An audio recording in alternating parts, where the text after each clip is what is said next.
എല്ലാരും നിസ്കരിച്ചിട്ട് എണീറ്റിട്ട് ഓടാറില്ലേ?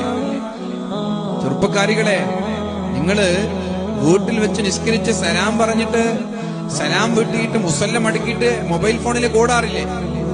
ഒരു തവണയെങ്കിലും 5 നേരത്തെ നിസ്കാരം കഴിഞ്ഞ് നിങ്ങളുടെ ചുണ്ടുകളിൽ നിന്ന് റബ്ബി റഹംഹുമാ കമാ റബ്ബയാനി സഗീറ എന്ന് പറയാൻ നിങ്ങൾ തയ്യാറായില്ലെങ്കിൽ നിങ്ങളുടെ നിസ്കാരം പരിപൂർണ്ണല്ല. നിസ്കാരം പരിപൂർണമാവണമെങ്കിൽ നിങ്ങളുടെ മാതാപിതാക്കൾ വേണം.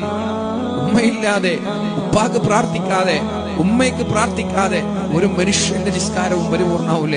എവിടേക്കാ എണീറ്റ് ഓടുന്നത്? എവിടേക്കാ നമ്മൾ ഓടുന്നത്? തിരക്ക് കൂട്ടി എങ്ങോട്ടാ പോകുന്നത്? മാതാപിതാക്കൾക്ക് പ്രാർത്ഥിക്കാൻ സമയം കിട്ടാതെ നിങ്ങൾ എങ്ങോട്ടാ മുഅ്മിനീങ്ങളെ എണീറ്റു പോകുന്നത്? അതുകൊണ്ട് ചെറുപ്പക്കാരെ, ഒന്നിരിക്കവിടെ, ഒന്ന് ദിക്ർ ചൊല്ല്.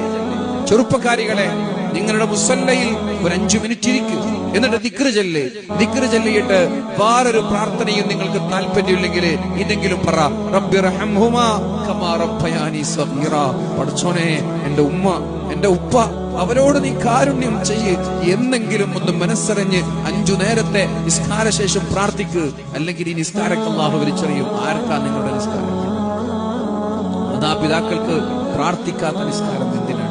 അതുകൊണ്ട് അല്ലാഹുവിന്റെ മുമ്പിൽ ദുആ ചെയ്യുക. അല്ലാഹുവിന്റെ ഇഷ്ടം നിങ്ങൾ നിങ്ങളുടെ മാതാപിതാക്കൾക്ക് വേണ്ടി പ്രാർത്ഥിക്കലാണ്.